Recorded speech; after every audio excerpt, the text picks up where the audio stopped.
Wonderful, wonderful, wonderful. So, thank you very much. We are back. This is back. now Okay. week 2, C is to the left. Right. It was the same session for us, but it'll be week 2 for the people on the course.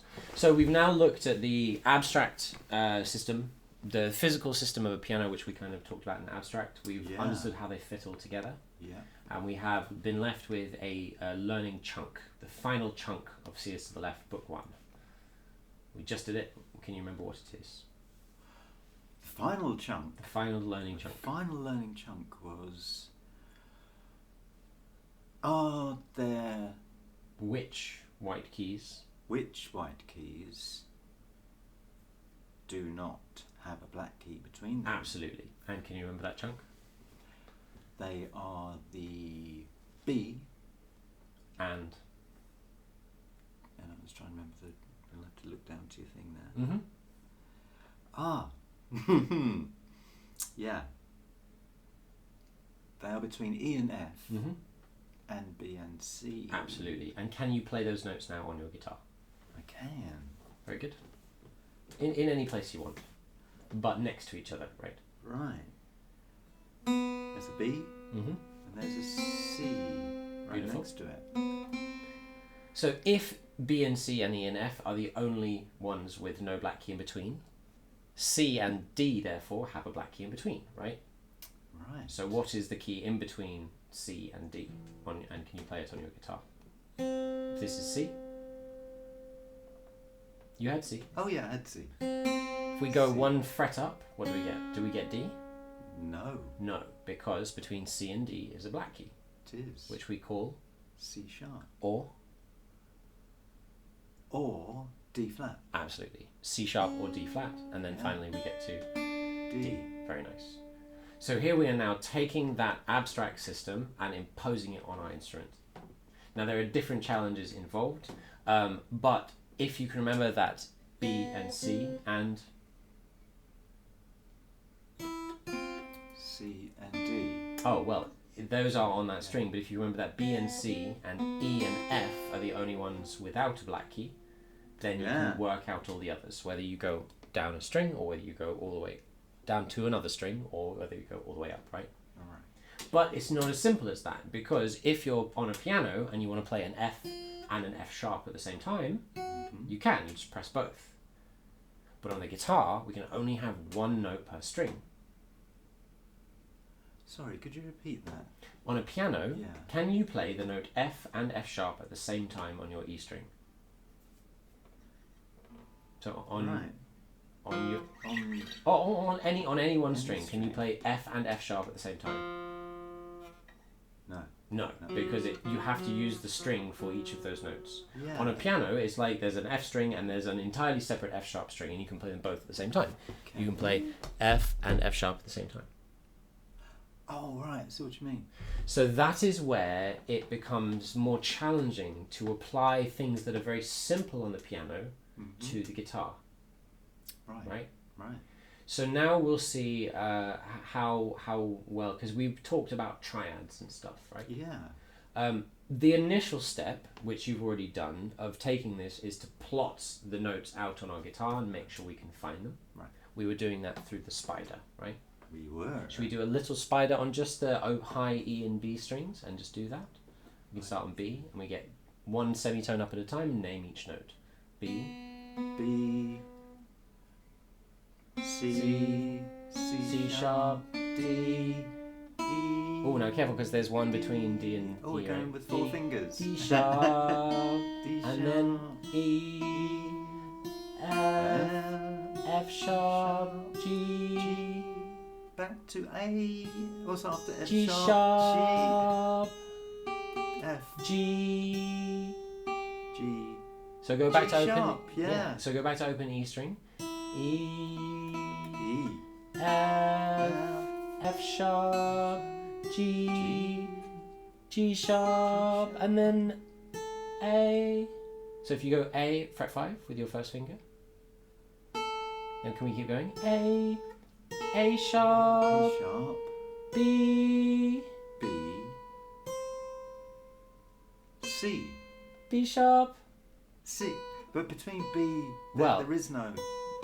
Sharp just means up one. So C is B sharp. If this is B, this is B sharp.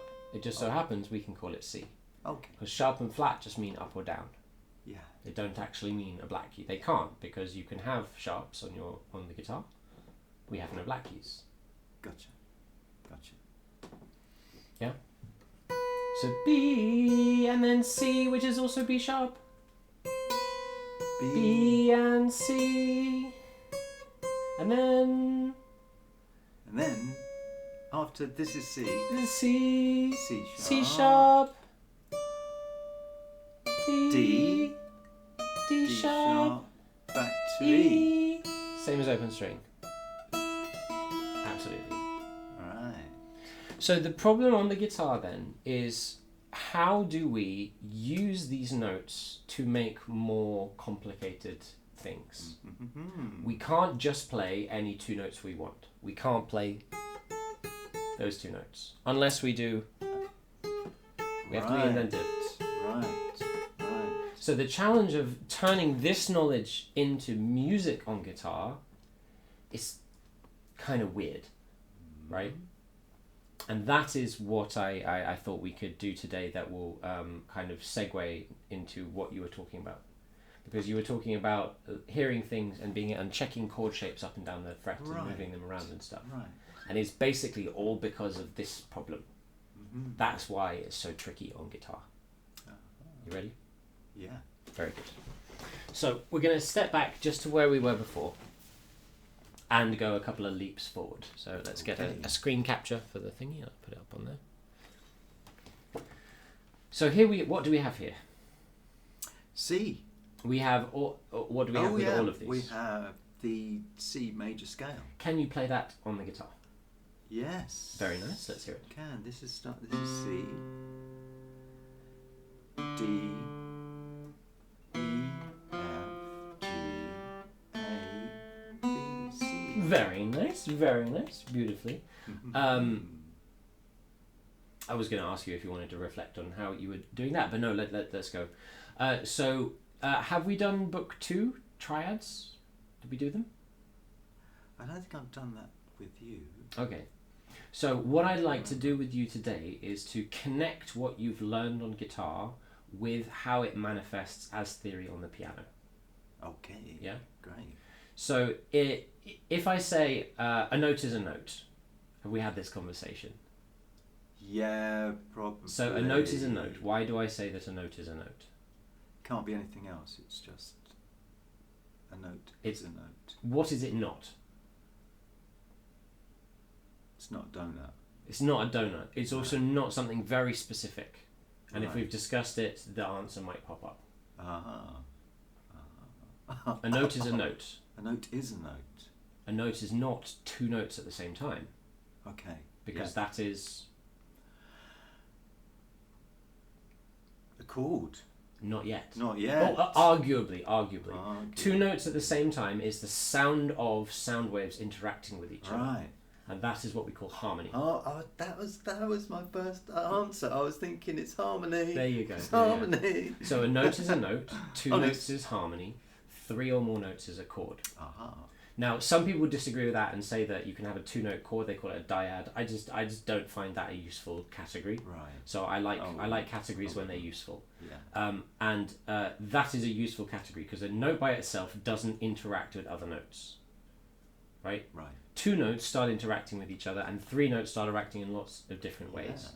And the first type of chord we looked at is a chord made up of 3 notes, which is called a triad. A triad. Yes. And would you be able to describe how we play a triad on the piano? Yes. At the same time.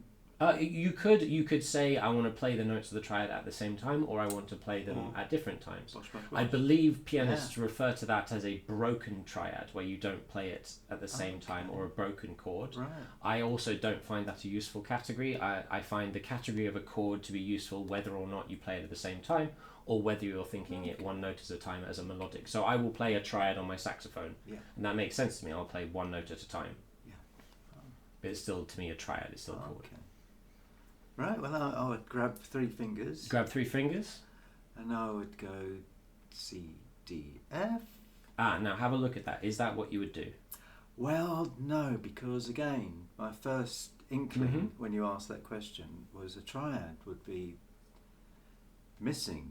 Exactly, one. exactly. Be, So not C, that is D, a F, triad. C, Right. E, G. C, Absolutely. Yeah. C being the root of that triad, the root note.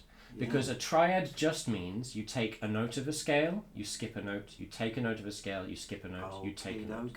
That's what a triad means within the context of 7-note scales. Right. You could remove some of these notes, call it a different type of scale, and that wouldn't make sense to call it a triad. Right. A triad, but also that means that in written music, a triad will always be line, line, line, or space, space, space. You can always tell very clearly if it's a triad in first inversion, because it will always skip a note. It will always be on the same one. Right.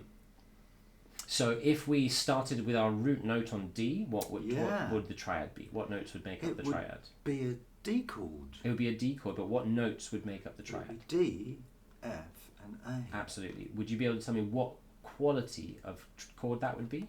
Major or minor? Major. It would not actually. It would be minor. Because when the notes are arranged in the sequence of the major scale, as the C major is, it goes tone, tone, semitone, tone, tone, tone, semitone. It's always major, minor, minor, major, major, minor, diminished. Right. So the notes D, F, and A give us a minor triad because there are 3 semitones between the root and the third, which we call a minor third, and 1, 2, 3, 4 semitones between the third and the fifth, gotcha. which we call a major third. 4 semitones is a major third, 3 semitones is a minor third. And you can work this out very clearly from seeing the pattern on a piano. We can see, if I take the notes from the scale to make a triad on C, C to E, it's 1, 2, 3, 4 semitones, so it's a major third. Yes. And you know that that chord is going to be a major chord if it starts on C. Yeah. Now that's all very well on piano, but this also applies on the guitar. Okay. What's the problem with the guitar? What's the problem with the guitar? A little bit with the guitar. On a piano, you can just put your hands in that shape and move it there, and then there, and then there, and then there. You get C major, D minor, E minor, F major. Just exactly the same shape. I guess the problem would be that you're not able to see that there's not a gap between E and F on the fretboard. Is that something to do with it? Well, it's to do with the guitar. You can't play every note because you could be like, okay, I'll play my C here and my E there because that's like major third, right? 1, 2, 3, 4. So I'll play my C here, I'll play my E here, I'll play my G here. But you can't play those 3 notes at the same time. On one string. Exactly. No. So we have to find ways of getting this pattern to fit on the guitar. Okay. And the super cool thing about that is that you can do that without needing to know any of this. Right. As is the point of caged method, ultimately. Right. So if you play your C major chord on a guitar, now this is a chord you learned before you would be able to find it on the piano, right? Yeah, before would you like to play it for me? I just thought of it as a shape. And would you like to play it for me? Yeah. And what is each note that you're playing here? C, E, and... C, E, and your open string? C, E, What's your open string? C, E, G, G, and B, this is a C again. It's a C again? C again. Yeah. And open E. So you're playing C, C, E, G, C, E. That chord shape gives you a C major triad with a octave and a third on top, which on the piano would be, you'd have to know to play that, then that, then that, then that, then that, and you could get the same notes, and it's called a voicing. So by learning the shapes on the guitar, you are learning how to play voicings of triads with extra notes in them, right? Yes. So would you now try and play me your D minor chord on the guitar? Yeah. Now careful, because that's not a D minor. D minor. Sorry. Now why I thought you said E is that's beyond okay. me. The beyond brain. Okay, right. Yes. And you'd start. You don't play all the strings. Mm-mm. you probably play. No, you don't. You just play the last 4. Be careful, you've got this finger. Oh, in there. whoops. You got it. So yeah. So Absolutely. Now consider how easy that would have been on the piano. You just go boop, right. Yes. Oh yes. boop. Hold your hand in the same shape. Move up one C, key. Boop. D minor. So you do it boop boop boop super easily. Boop boop all day. Boop boop boop boop boop boop Yeah. boop boop boop boop boop boop It's not boop. an easy one. It's the D But on minor. guitar, it involves Oh. changing the shape because we can't just move our hand up. Right. Because we've got our open strings to think about. Yeah. So now, what notes are you playing there? You're absolutely right. You're not playing the Starting bottom with strings. my little middle finger. No, starting with the open string. Oh, with the open string here. D. D. And this would be A. A. And this would be. I'm going to have to count up here. Yeah, yeah. B, C, C sharp, D. It's a D. Go on, D. I'll do that. It's a D. D. D. And then F. Absolutely. And that is a D, D, A, D, F, a 1-5-1-3 voicing. Which sounds absolutely gorgeous on the piano and on a saxophone. I'll do it. Can I do it on my trombone? With one hand. So on a trombone, I would be playing. For me, it's an E minor. So the normal way of playing an E minor triad.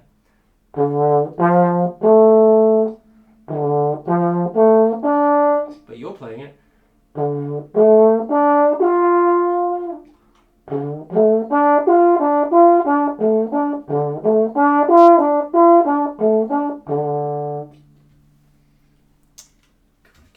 Which sounds gorgeous. It's lovely. Because it's basically the harder it is to do, and the more practice it takes, the nicer it sounds. Okay. But the thing is that one of my big opening moments about guitar is actually how much sub-control guitarists have by how hard they press it, and intonation, and the variety of voices available on the guitar. Guitar's, I think, the deepest of all instruments, I would say. So that is now a different voicing. And if you were to go between those two chords, say you were doing a little finger style pattern, can you do me a little PIMA? You know PIMA? PIMA. I'm holding a guitar. What am I talking about? PIMA. PIMA. Oh, right. Yeah. PIMA. So if I was just to go PIMA. Okay. Yeah. Now at this point, I moved up with my thumb on the C to my thumb on the D. But I don't need to do that. I can keep my fingers on the same strings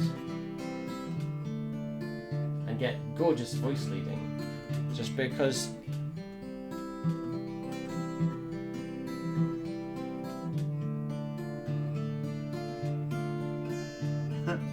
So we're just playing those 4 strings. well, I was 2, putting my 3, thumb 4. instead of using my thumb for C on the A string, I was just keeping it on the D string. So I was playing E. I was playing.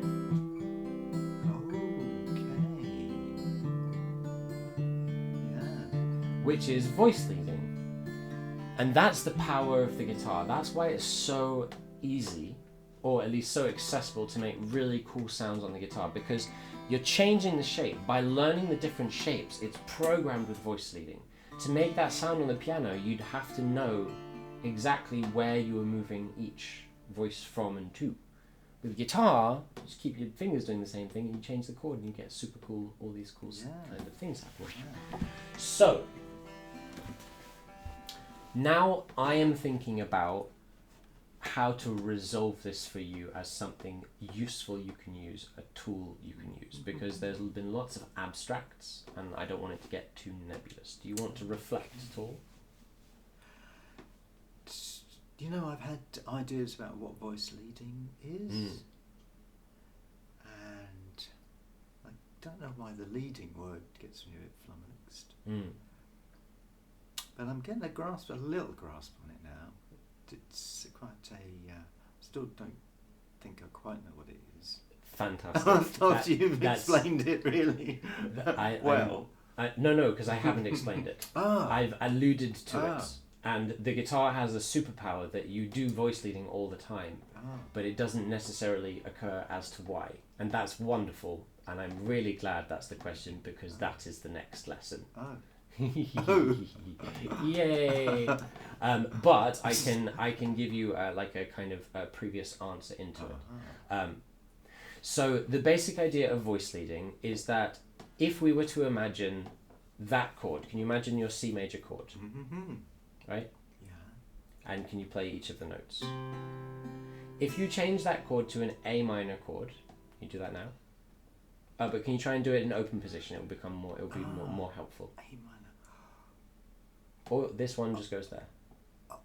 Yeah. Oh stays, God, stays. of course. Yeah. A minor. Yeah.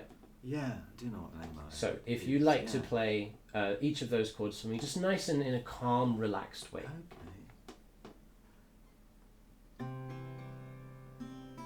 And see if you can listen to me. Well, just like very slowly and gently letting them happen, and I'll kind of explain what they are. Careful, that's D minor. That's a lot of strings. It's much easier to play. Yeah. Yeah.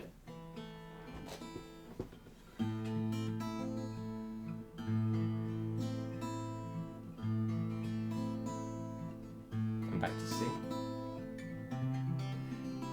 Now each string you're playing is a different note, right? Yeah. And when we change chords, only some of them change. Right? In particular, in between these two chords, they share lots of notes. They share the C at the top. This one here, can you meow with me? Meow. Meow. Meow. And then what it means is that we can change the chord and sing the same note and go meow. Sounds nice, right? Yeah. That's because that note is in both chords. Yeah. Now we're going to go to A minor. And go to A minor again. The C's in there somewhere. We're going to go to the chord F major.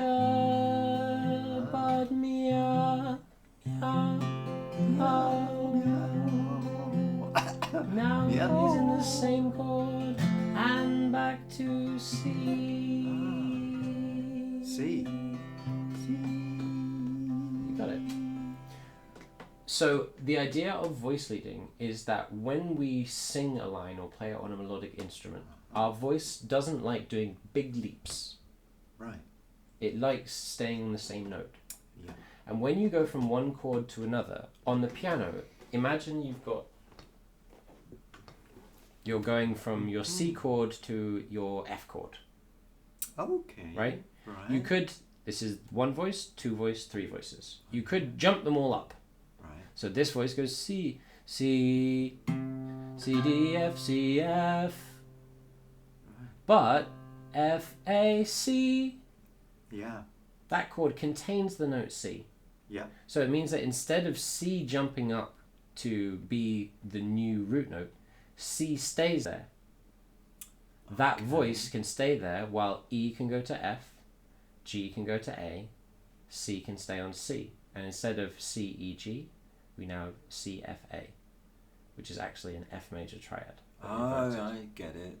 So the idea of voice leading, if you were changing chords and someone wanted to sing a note, what is the least difference that they have to sing for it to be a nice note in the new chord?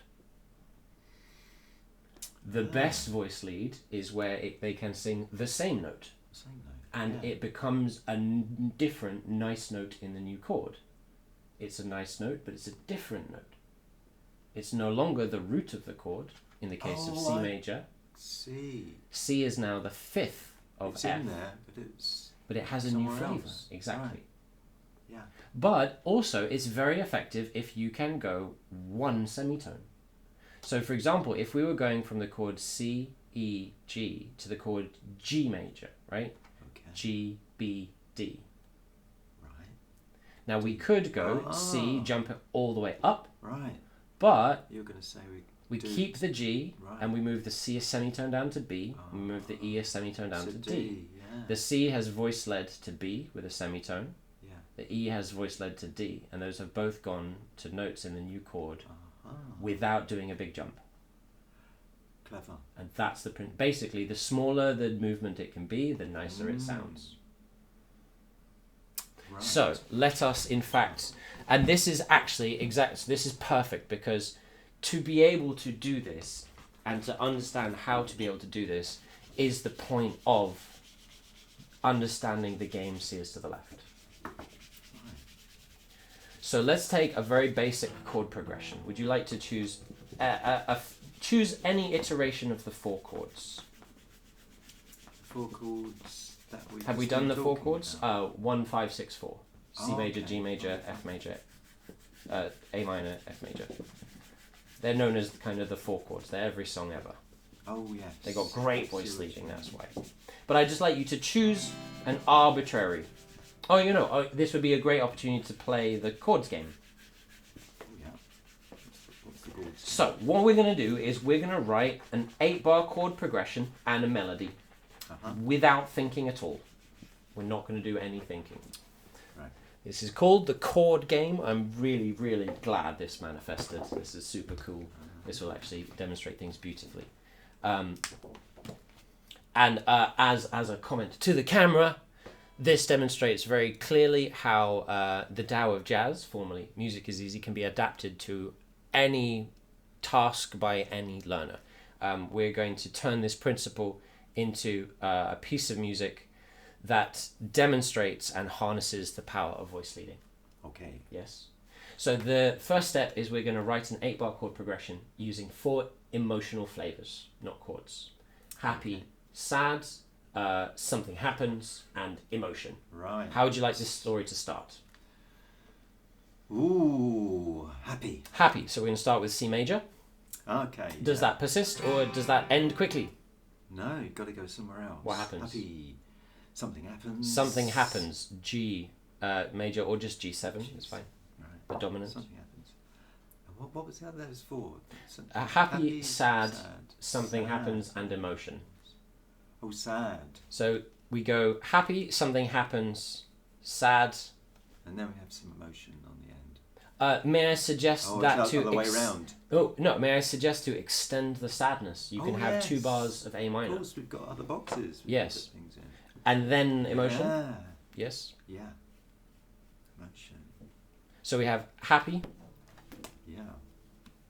happy, sad. Oh, happy, something happens, sad, sad, emotion, and then And then emotion. two. Oh yeah, That's I was F going to major. go sad afterwards. And then it goes sad. Very nice. Sad. Yeah. And then Sad. Oh yeah. Something happens. And then something happens. and then something happens again here. Yeah. Very good. Yeah. And that from the 5 to the 1 goes back with what we call a perfect cadence. That will be a very strong resolution. Ah. And we could now talk about all kinds of things about, it does something happy, then something happens, then it goes sad, it stays sad for a while, and then it goes emotional for a while, and then it goes sad again, and then something happens. So what kind of story is this? We could kind of do a bit of meta-analysis. Sure.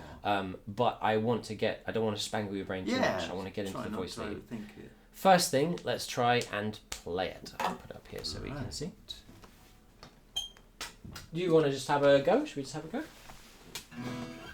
Why Can we don't just try and tune to each remember other a what second? G7 was. Can you just do it open strong for me? May I just do a quick tune of your guitar?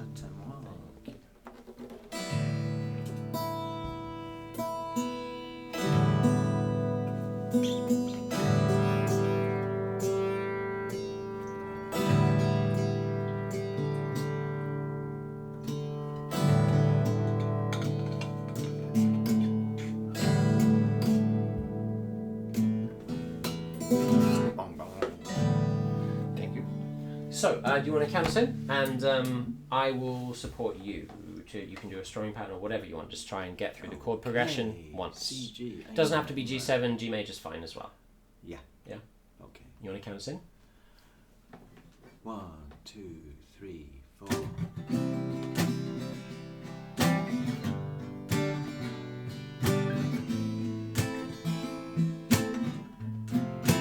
Oh, two bars of A minor. A minor. Yes. Yeah. What was I thinking? Right. Back to the beginning. Triads a run up. Yes. Count me in. 1, 2, 3, 4.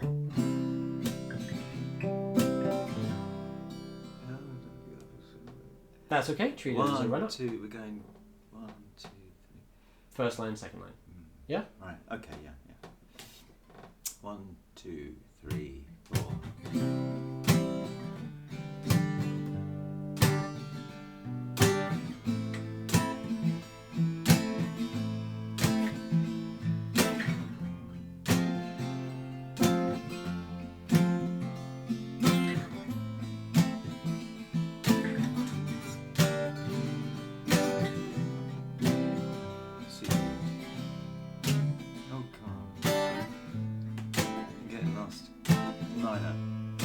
Second line to F, F again, to A minor, to G and yeah. Yes. Very nice. Now you're doing quite your kind of, I would say, is your normal strumming pattern. Yeah. You want to try something different? Yeah. Yeah. So, do you want to decide on what you're going to try, or do you want to try, like, you could try a rhythm game? You could try a fingerstyle pattern. I'm just giving you a chance before we count. Yeah, fingerstyle. Fingerstyle-y. Yeah. Very good. So you could do a very common one is if we go. Depends how hard you want it. P and M, P and M, then I, then P and M, then A. Bing, boom, bing, boom, bing. Or you just go boda dubby. P M I A. Try it. Put your hand up in the air. I think that's too Try advanced. this. Thumb. Yeah. Thumb. Middle. First. Third. Yeah. And you would be hitting the bass note with that or not? You'd kind of play it. You can just do it on 4 strings. You don't have to change which strings you're on.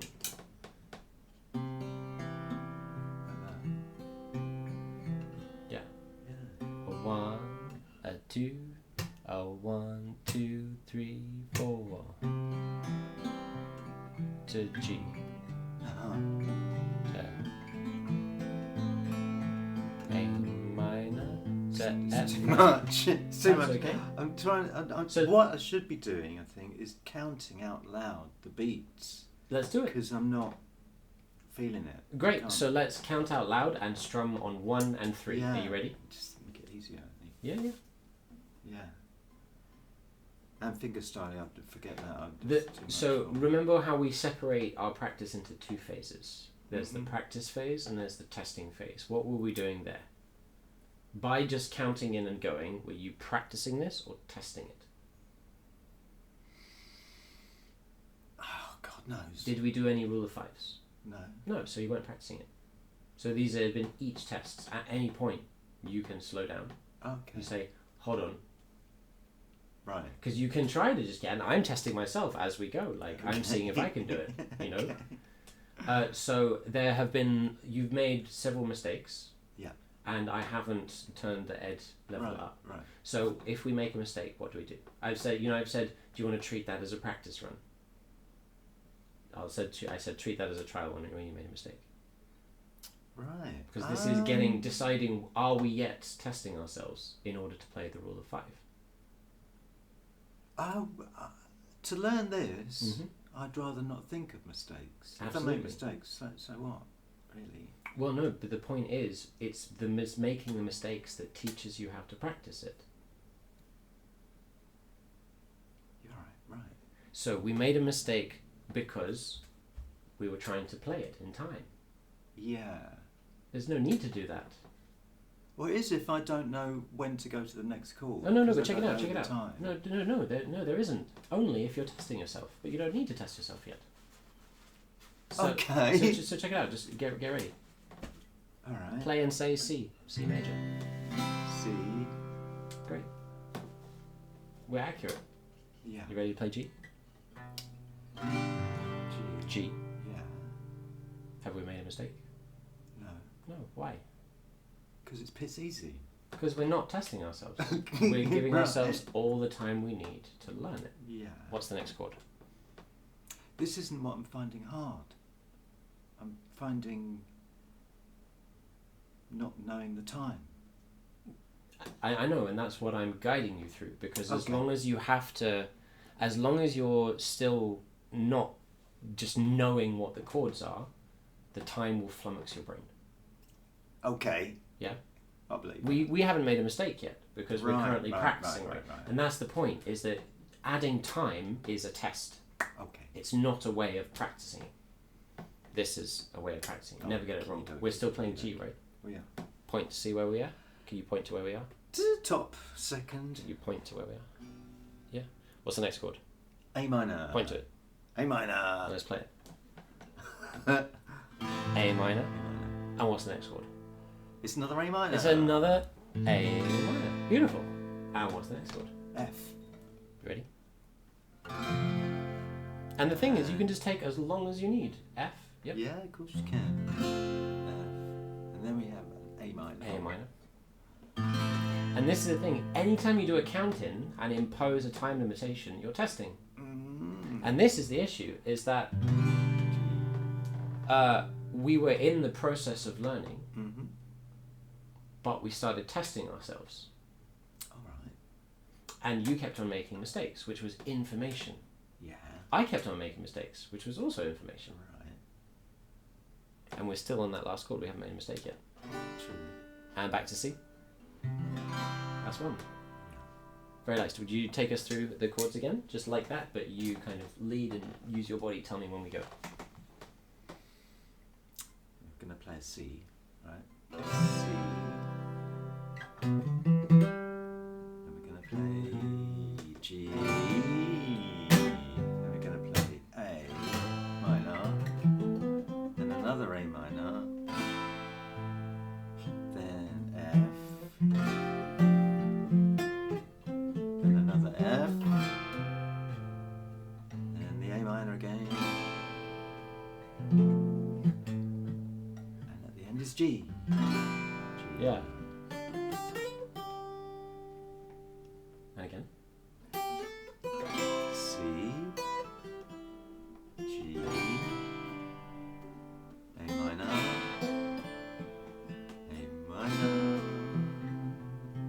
F, and another F,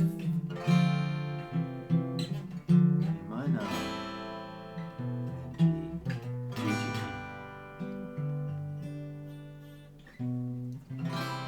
C, G, A minor, another A minor, then an F. Sounds nice. A minor, A minor, G, and we start on C. Oh, very nice. Okay. So do you see just the difference in the way your brain processes that? You had all the time you needed to be sure that the next chord was the right chord, right? There was no like, oh, you have to get it now. No, I get it. Yeah, I get it. Yeah. I do. So do you want to try and do a test now? Playing it with an imagined beat. Mm-hmm. 4 beats to the bar. Yeah. You want to try? That's a bar. The top one, that's a bar at the bottom. Absolutely. And each one of those is, each one of these has 4 beats. If we wanted to. If we want to. It could have 6. We could do 1, 2, 3, 4, 5, 6. Do you want to try? No. No, just 4 will do. Oh, wise thank you. choice. Because now I Yeah. know. So it's 1, 2, 3, 4. Perhaps I should have just been going like that in my mind. 1, 2, 3. Oh. Well, that's what your strumming pattern does. Your body has learned that through a Yeah. particular strumming pattern. Yeah. Yeah. Oh, okay. This is the rhythm game. It's cool. This is also that's 3 weeks away. That one. Ooh, okay, 3 weeks. But what I wanted for us to be able to play this in time, so that I can demonstrate the principle of voice leading, or that we can demonstrate the principle of voice leading, and how you can apply it to this type of music with this knowledge already. Yeah. So, do you think you can play it in time? Yeah, if I count us in and go 1. There's only 2, one way to find 3, out. You don't 4. know. You never know. There's only one way to find out. Okay. You ready? Let's go. Yeah. Play music with people. 1, 2, 3, 4.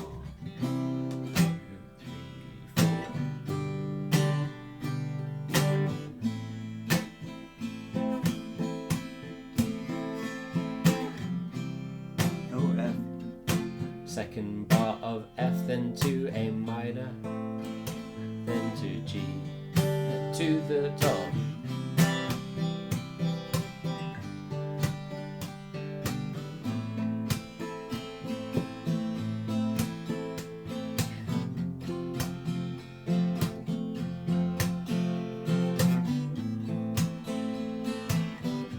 Keep going, I'll do a bass line.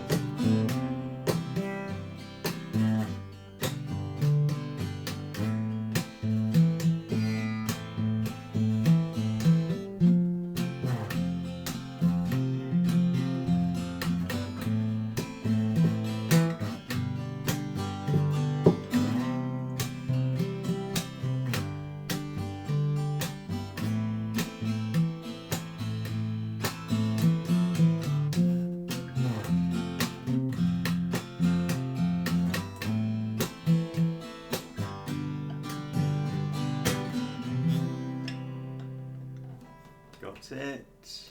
Lovely chord progression you wrote there, sir. You think it sounds nice? I do. I do. Who wrote it? I did. You did. Is there a way of putting them there and it sounding a bit clunky? Or not? Is there a way of mixing them up and it sounding a bit off? Is it possible to write bad music in flow state? I mean, if you can find one, show me. Oh, I found my first. Interesting you should ask that. I had my first ever non-groovy rhythm in level 2 word game at a barbecue last week. Oh God! And it was because every "and" we wrote in came after a number that had been written in. On every single line, when there was an "and," it always came after a number, and it was just the first time ever that it hasn't been groovy, and because there was no syncopation. I didn't quite get that. What? No, every "and" what? One. So you and. level 2 One word game, 1 and 2 and 3 and 4. Yeah. It just so happened that every "and" we drew in Oh. came immediately following a cross that had been drawn in on a number. So it was never like 3 and. It was always 3 and, or 1 and, or 2 and, or 4 and. It was never like 4 and. Yeah. And for the first time ever, Ah. we had a non-groovy rhythm. Ah. And it baffled me until I analysed it with James. That was James. If James, you ever watch this video. I see.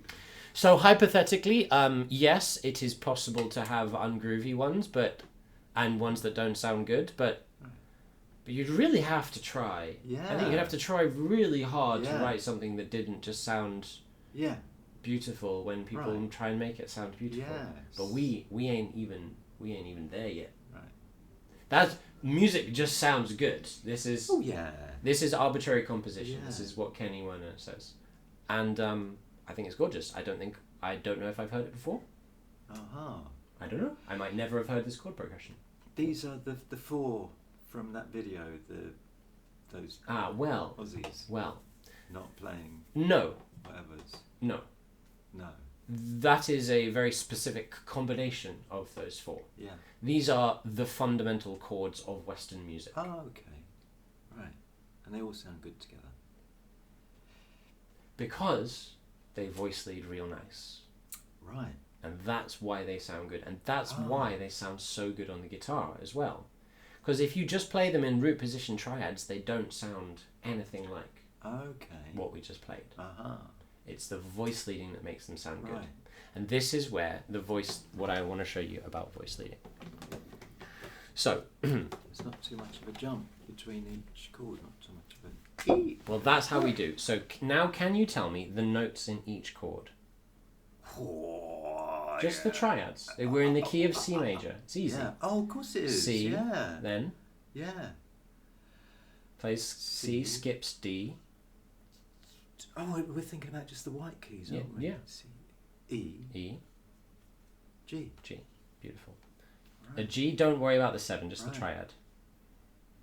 G, F. Nope. No. G. Skip A. Oh, A. Yeah. Oh, okay. B. Hang on, give us a second. Skip C. You skip C, and then you go to D. Mm-hmm. And finally, A minor. A minor. That's kind of flummoxed me a bit. So the first one is A, and then you skip. It's always the same. You we're have not start worrying on the about letter the A. minor business. No, because they're white Oh, keys. okay. We're in the key of C major. They're all Okay. white keys. Right. A, C. skip. Yep. Skip. E. Yep. Ace. So now at the moment, we could be like, okay, well, we could go from this to that to the other. Mm-hmm. But this is where it starts to get really cool. So instead of having them all in the same plane, and I'll get a image of this for later. Here's the image. Ooh. Now we could draw lines between them, right? We could draw a line from that G to that G and be like, oh, okay, so where's the C? Oh, it's a semitone C can go to B there, and then B goes back to C there, and E is E to D, and blah, blah, blah. That doesn't make sense. And that is why voice leading appears so challenging to many people. If we start with our first chord, now we could start it at the bottom, but we could also start it at the top. Okay. Right? Yeah. And in fact, your C major chord, do you remember? It goes C, E, G, C, E. Yeah. So that C there, well, our next chord is a G major chord. So we're going from a C major, and I'll do capital M to designate its chord, to A minor. First of all, what note doesn't change? What are we looking at now? Between chord 1 and chord 2, C major to G major, what note doesn't change? Oh, the G. The G. So we will keep the G where the G wants to be. Okay. Right. Yeah? Yeah. What about our C? Where does our C want to go? C is next to D, but they're two semitones apart because C, C sharp to D, right? C could go to D. What are we doing here? We're trying to get our notes to go to the closest note in the next chord. With the G. G is the same, so that's super close. That we don't even have to think. G stays on G, great. But where does C go? Which note should C go to?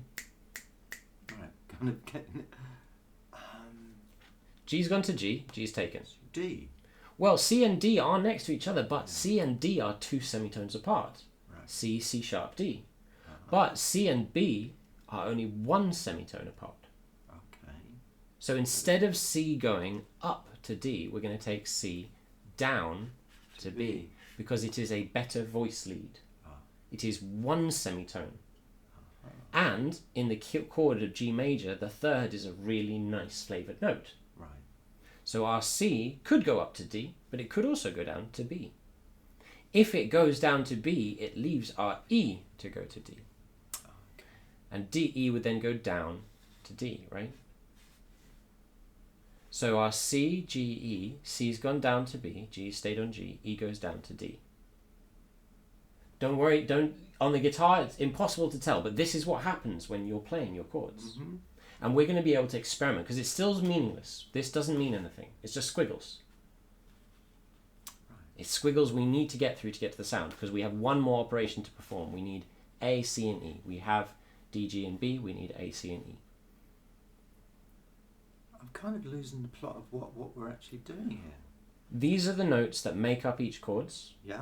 We're trying to find them in a way that we can sing them. Okay. So our note B has to go to a different note to get to the next chord. Is the note B in the A minor chord? To sing them, right. Does A minor have the note B in it? No. No. So our B cannot stay on B. Okay, right. Because that's not in the next chord. Right. It has to move. Yeah. And the closest place it can go is where? A. Well, B and A are 2 semitones apart. There's a note in between them. But B and C are only 1 semitone apart. Because B and C and E and F are the only ones that have no in between. So B is going to go back up to C, leaving G to go up to A, and D to go up to E. Okay. The 3 chords we have here are defined by these 3 notes each. And this is a way that we can play a note in one chord, change it by only a very little or not at all, and have that note be part of the next chord. And this is how melodies happen. Now remember, this means nothing. This is all just trying to understand how the sounds work. Yeah. So check it out. Our first melody line, we're going to try the top line. Yeah, sorry, that kind of flummoxed me a bit, but it was a lot easier to see if I could see the keyboard with that. But I do kind of get the theory behind it. So don't worry about the keyboard for the time being. Right. Just have a look. Those are 3 melody lines that voice lead between the chords C major, Yep. G major, and A minor. Right. Yeah? Yep. So can you play those chords with me now? C major. C major, G major, G major. A minor. Yeah? Yep. Now here is our C. Can we sing this meow? C, and then B, and then back to C. And check out 1, 2, hit the chords. Here we go. C, B, C. Again, la la la la.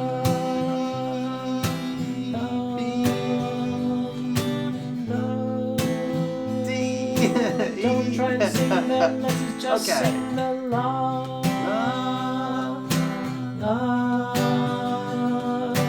la, la, la, la. You go to C, I'll go down to A. So that was I went down to A. Oh, did you? C, B, C. C, B, A. So now you're going to try and sing C, B, C while I sing G, G, A. Okay. So I'm going to do it 4 times with you, and we're not going to sing the letters. We're just going to sing la, right? Okay. 1, 2, starting here with a la, and here we go. La, just the last. 1, 2, just the last. La, la, la.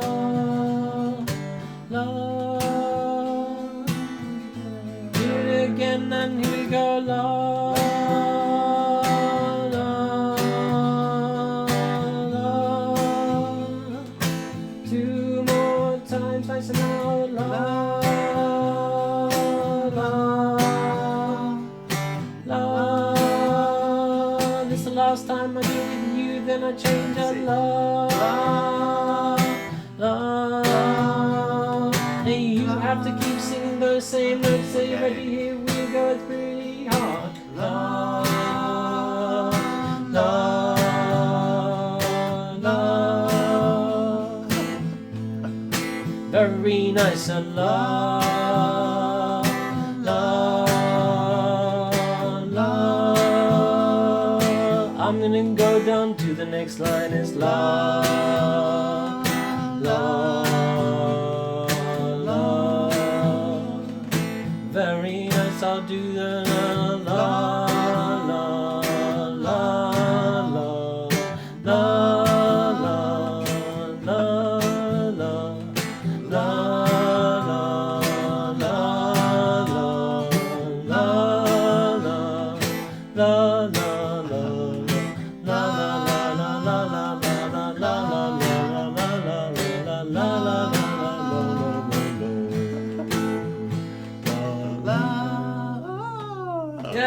very Yeah, nice. a bit. So did you see how our voices were working together? Yeah. But they weren't all having to jump up and down. In fact, did you see that when you were moving down in the first part, I was moving straight across. And then when you were moving up, I moved up with you. Up with me. Right. And that sounds a certain way. And we call that oblique motion and parallel motion. Ooh. Okay. And this is basically how notes are turned into music. The guitar does all of that processing for you. Right. That's the crazy thing. And that's why I wanted to take you through it, because this is what a piano player has to go through to do what guitars can do just by learning shapes.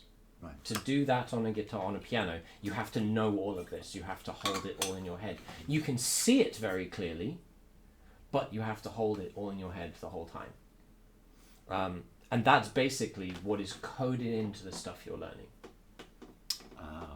You see? And the piano, this is what it looks like to decode why those chords sound good when you play them like that. This is why.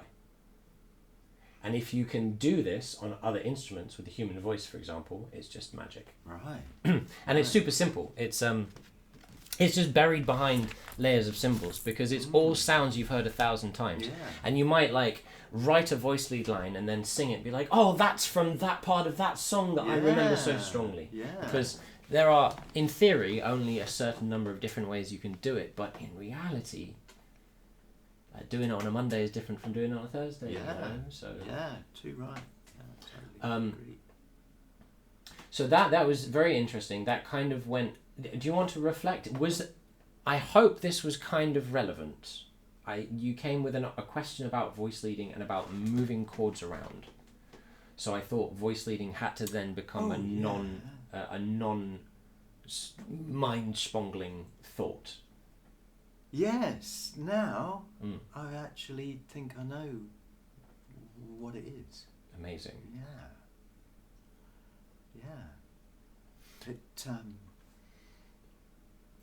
It was a bit of an out there. I had no idea what it was. I thought, what was it? So I'd heard a record and someone had said the artist, she's using really good voice leading now. It's like, what's she doing something with her voice or something? So perhaps this will help. Another aid to understanding. If you see it on the piano, you can see very clearly where the notes go. You can see when C goes down and when C goes up, when E goes down and when E goes up. Mm-hmm. Yeah. And on the piano, this all. Oh yeah. You can do some really, really cool stuff. Like you can just do patterns and see what happens. Right. Like you see how we go down from C to B, but G stays and E and D go down. You could then just invert it and have just G move down in the middle. You could have C and E move down, and then G go down 1, G go down to F, D, F, B, which is a B half diminished, and then the out. You can like have, as you see here, that the outsides go down.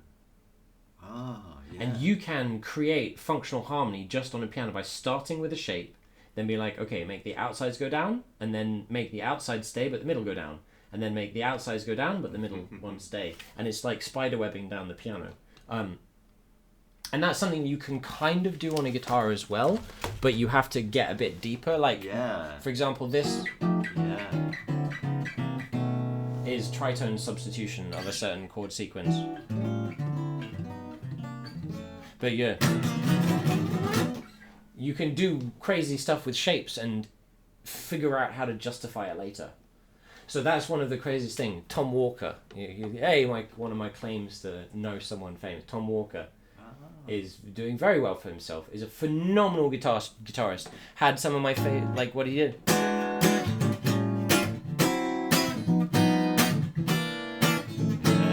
Like dirty, filthy, funky in a Scouse accent.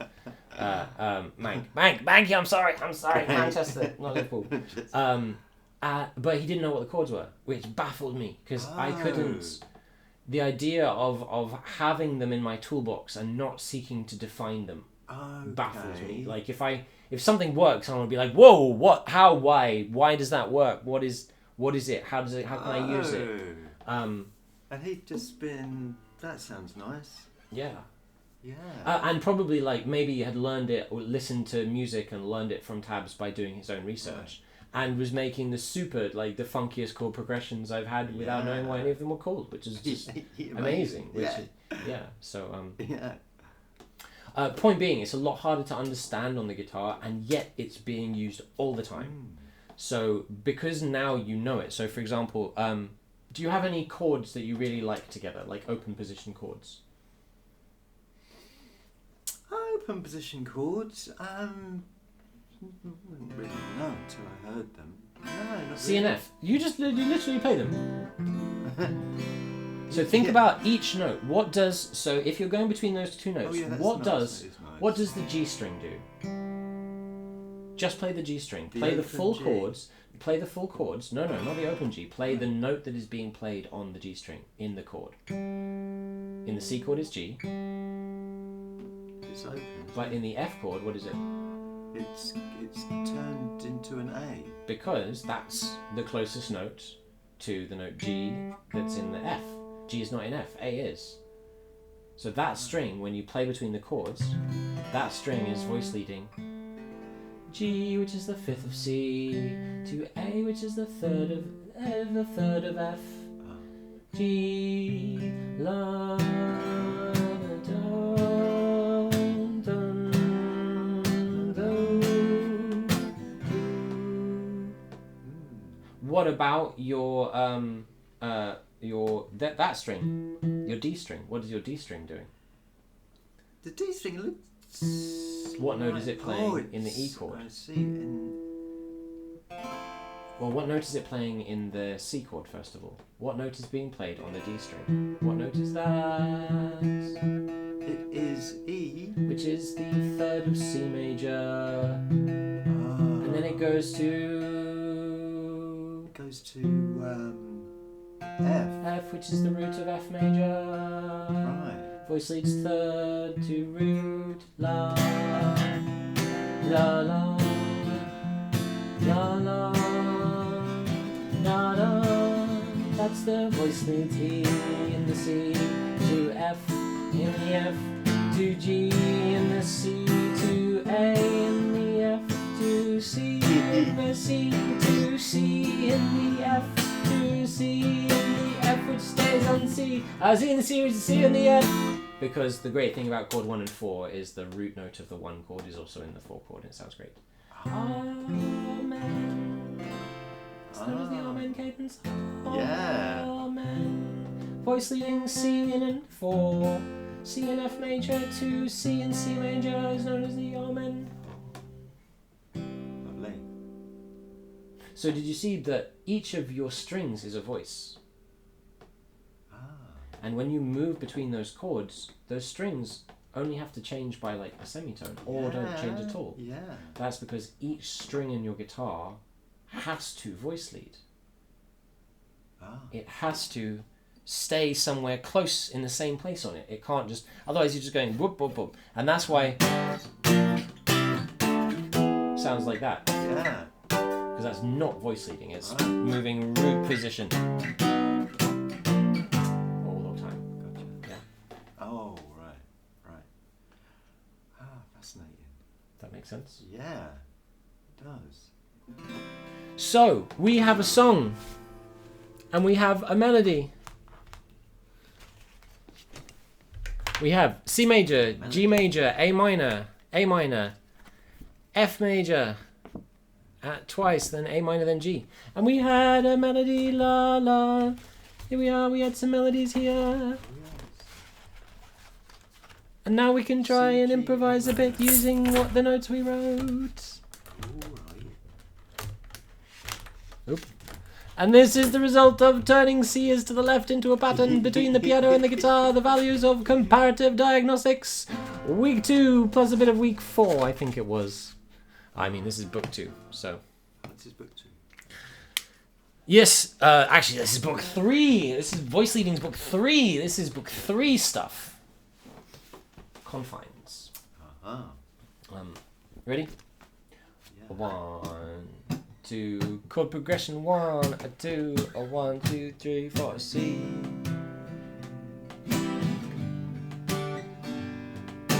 A minor, A minor again, to F major, F major again, 1, 2, 3, 4 to G. I'm gonna la la la.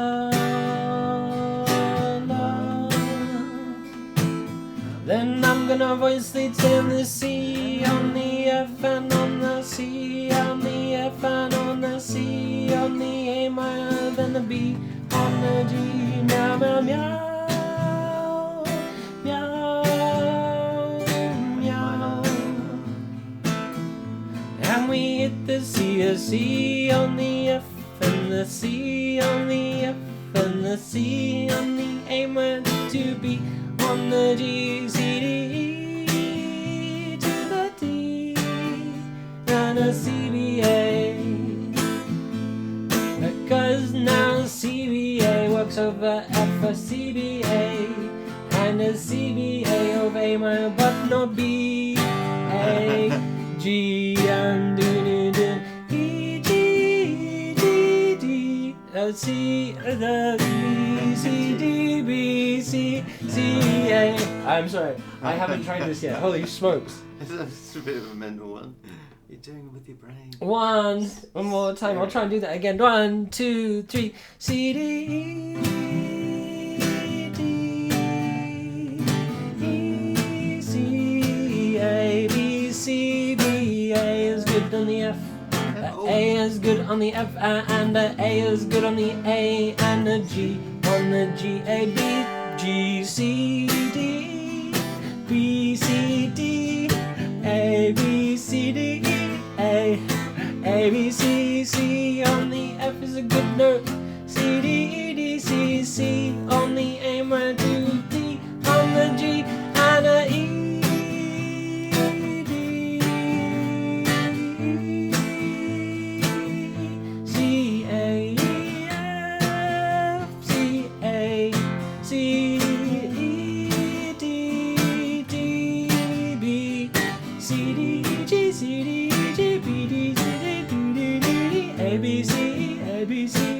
A, B, C, E, F, F, E, D, 4 of A, my D, to the G, to the C, a B, C, B, A,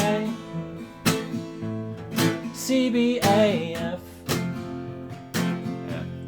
C, B, A, E, E, D, C,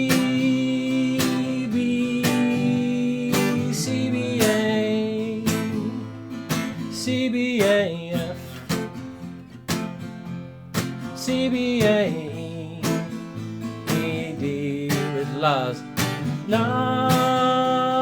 la, la, la, la, la, la, la, la, la, la, la, la, la, sing it with me. La, la, la, la, la, la,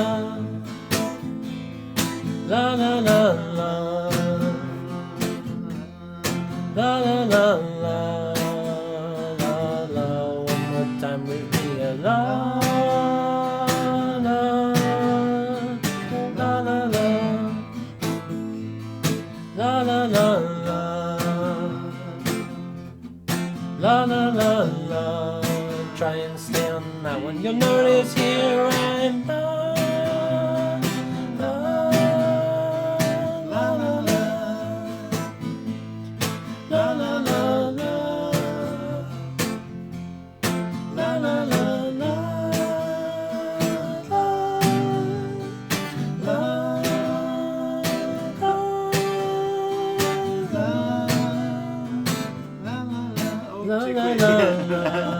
yeah. La la la la la. Here's your note. La la la la la la.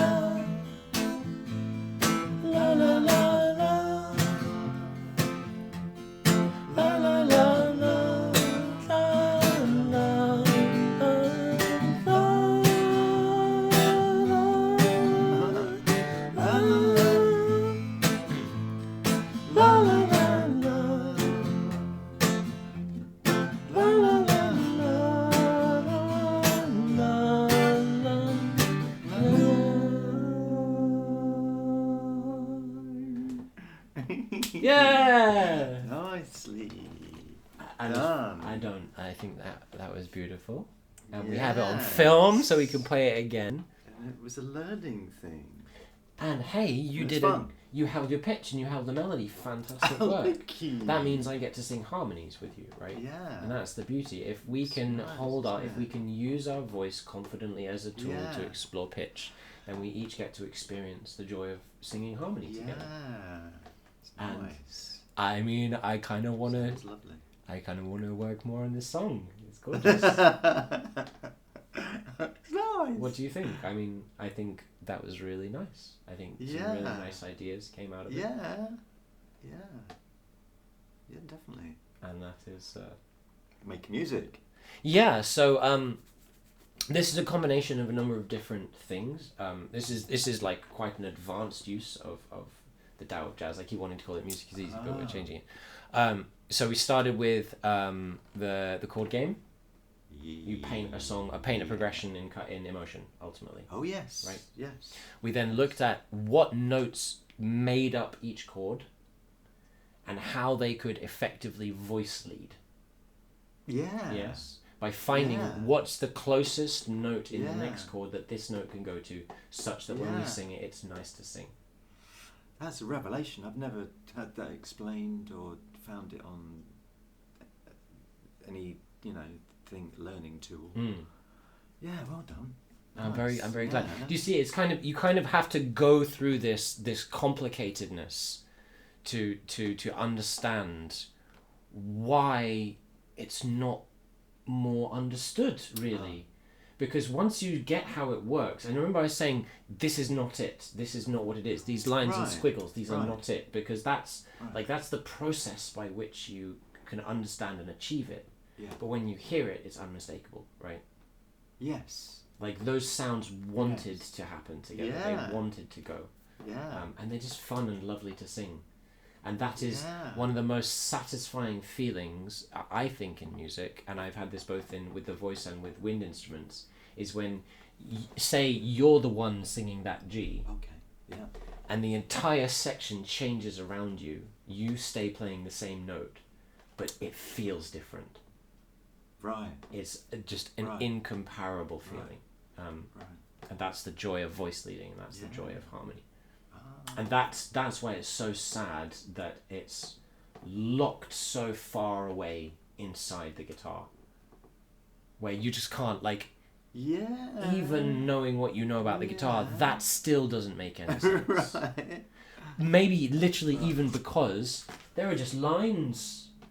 And the guitar has lines. The guitar has lines going that way, and it's got lines going that way. And is that line? But it's offset. Is that line? And they squiggle and they squiggle, and there's lines and lines and squiggles. Whereas on the piano, it's just like kapoosh. Oh, plunk. Yeah. And that's one of the things I love doing. So I always love putting the final voice leading picture just literally against the piano, because it becomes almost like tablature. You can just follow how it goes. And generally, if it looks like a cool pattern, it will sound good. If the instruments are in tune, ultimately. Right. So yeah, that was cool. Thank you. I'm glad. That's the most powerful shit in music. Right. Voice leading. Yeah. That's what turns triads into music. That's why the guitar is, because it voice leads. Voice leading is built into it with the shapes. That's why so many people love it so much, because it just sounds amazing. Is that how come your friend was able to do those amazing chord thingies without knowing what it was? Well, it's because he has reprogrammed his brain to think in multiple dimensions. Mark, you took Mark. The stuff he's doing now is absolutely wild. He's gone to a different level now. He's doing crazy stuff. Wow. Like he talks about stuff that I can't imagine how his brain can know that quickly. But that's because he's been doing it on the guitar, and the guitar is a different program from all of the other instruments. Yeah. It's one of the only ones that's not like symmetrical. Yeah. People keep learning, all the time, don't they? With the guitar. And you can change the way the strings are tuned, and you can Yeah. completely like that blows my mind when the entire Yeah. basis of how the instrument is tuned starts changing like that. And that's why I think guitarists can get just so deep into guitar Yeah. in a way that it doesn't Yeah. can't really start pulling apart your instrument and messing around with the No, insides of it. just I mean, for a arguably if you giggle. can reprogram synthesizers and Yeah. stuff, but not just like as easily as that. So That's great. amazing. Thank Any you. things I can help? Any questions or reflections? No, I think that was questions or reflections. Well, I just think you've opened up yet another avenue. Really, I'm glad. That I mean, yeah, it's really, given me more impetus to find out more. I'm sure there is more. The system that talks about literally the way of implementing this on guitar is caged. Right. And that's kind of initially I thought we would. I'm actually really glad it turned out the way it did because they kind of. I thought we'd do some caged, but the way you described the way you were thinking about it made it clear that actually the kind of the outline of the course was the best way in anyway. Yeah. So Definitely. I'm very glad. Definitely was. Something we kept on like manifesting skips. No, I'm happy. My brain's a bit spangled. It's been deep level first day work. Me So too. call it there. Hey. Yeah. Fantastic. Thank you so very much. And that's a wrap, ladies and gentlemen. See you next time. Cheerio. Bye.